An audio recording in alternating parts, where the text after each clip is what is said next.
Hi, I'm Dave Wurzel, and you're watching PHTV4, and today we are at Wild Birds Unlimited. We're talking with Liz Schisler, who is an employee here, but is also an incredible birder, incredible photographer of birds and wildlife, and we'll talk about that part too. But it's winter, and you know we've got cold, we've had, on and off had snow, and so we want to talk about like what does birding look like in the winter. Before we do that though, and I know you have your camera, we're going to want to take a look at it. How long have you been into the type of birding that you do and taking the pictures, and you post them on an Instagram page? I do. Want to encourage people to check that out. Amazing photos there. Can you give us your background though, how long you've been doing it? Oh gosh, yes. Thanks for having me today, first of all. Yep, I started really getting interested in taking bird pictures when I started here at Wild Birds Unlimited. You know, being part of this store has been an incredible journey, and working with this incredible bird family and everybody's knowledge and love of wildlife, it just kind of, you know, you absorb it all and you start to see things a little differently when you look at the wildlife out there. So yeah, I started picking up a little starter camera I had, and it just kind of evolved from there, and I fell in love with it. I love being out there in nature, and just kind of, you know, takes the edge off of things, and really enjoy it. So you're no longer using a starter cam? No, no. You want to talk about the camera you use? I mean, this is maybe not for the first time birder, right, but what you've evolved into. What type of camera are you using? I do use a Nikon Z8 with a mirrorless lens. You know, it's a mirrorless camera. It's a wonderful setup. It's new to me. I just got it a few months ago. I was shooting with a DSLR up until that point, so it's been a wonderful journey. Can you? I sure can. So this is it. It's, you know, looks, I don't know, it's amazing. It looks like a Batman. Yeah. So it's a lot of fun to use. It's a lot of fun to learn. I've had a great time with it already. One of my first subjects with this camera was the incredible snowy owls that so many people heard about that visited Chicago and Montrose. So yeah, it was pretty great to start out with this with photos. That. Yes. Okay. So yeah. What is the zoom on this guy? This is 180 to 600. Wow. So it's a really nice setup. Nikon does an amazing job with their cameras. So. What do you like about this camera compared to the one you had before? The ease of this is, I was afraid of it at first, like how much would I have to learn, but honestly this camera is so easy and wonderful to learn and use. The lens is so versatile to be able to zoom in and out quickly based on what you're shooting, so it's really, really wonderful. Wow. It looks like an amazing camera, which would partly explain the amazing pictures you show. Thank Obviously, you. you have a great eye for what you're doing. You're getting to those locations, which is kind of what I'd like to ask about next. So this time of year, you know, think of birding in the summer and the spring and, you know, fall, with different migration patterns. What about the winter, though? Where are, like, you know, what types of birds can we see, and where are the places we can go to see them? You mentioned the snowy owls down at Montrose. What about in our area here? What else can we see and where? You know, here it's incredible, the amount of forest preserves that we have here in this area. It just opens up a whole, you know, birding experience for all seasons. There are so many birds that stay here all winter, and, you know, we can go to Little Red Schoolhouse, the Sagawau Environmental Learning Center, Maple Lake, Lake Catherine. There's just so many species, whether it be songbirds, ducks, you know, eagles, short-eared owls. The grasslands are incredible for those, and harriers.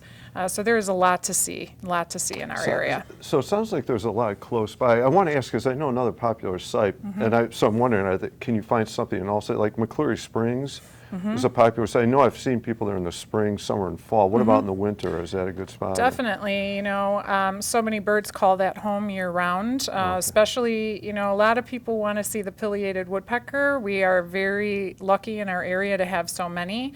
So McCleary Springs, Swallow Cliff Woods, right off of LaGrange Road and 119th is an amazing place to see those guys. You know, they come in and are pecking big holes in the trees looking for food, so you can get a good view of them if they come in.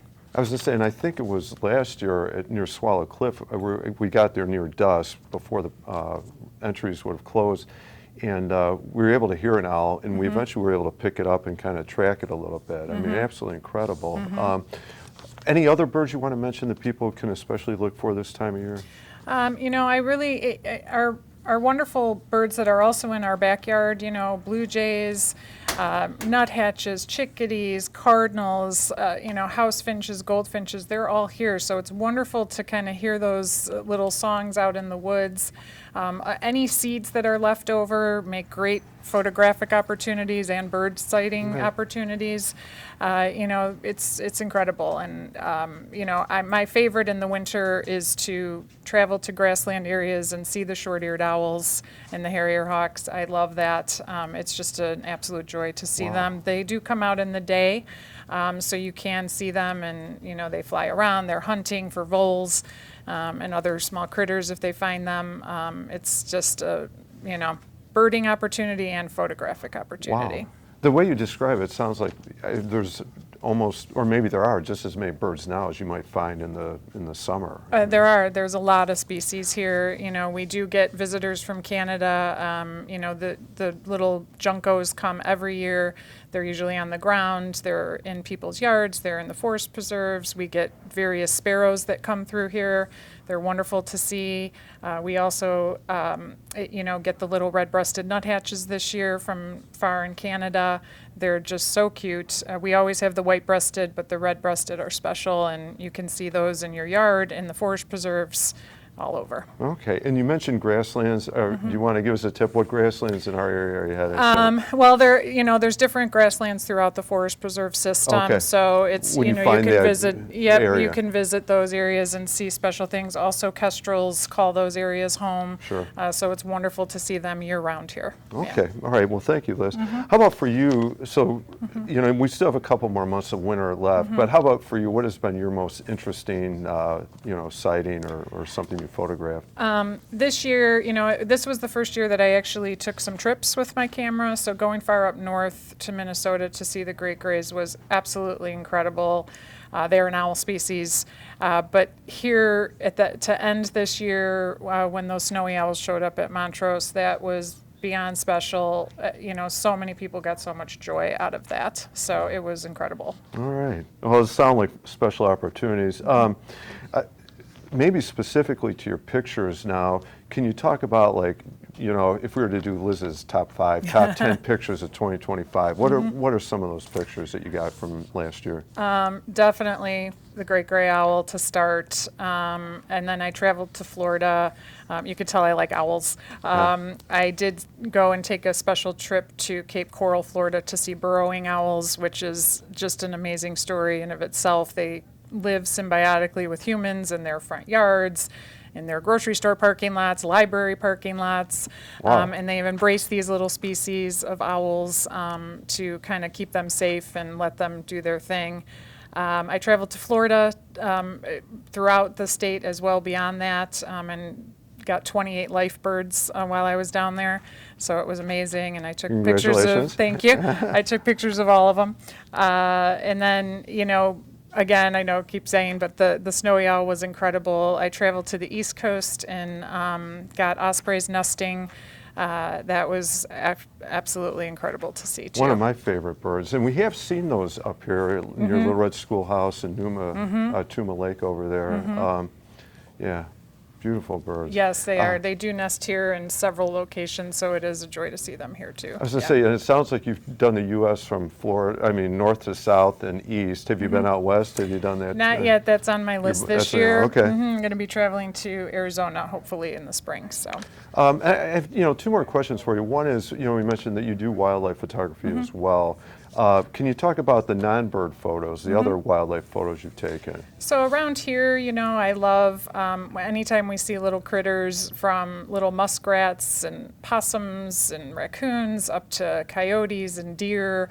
Those opportunities are wonderful when they come upon you. The grasslands are great for coyotes. Our forest preserves here are wonderful to see coyotes, sometimes fox as well. So all of those critters are amazing.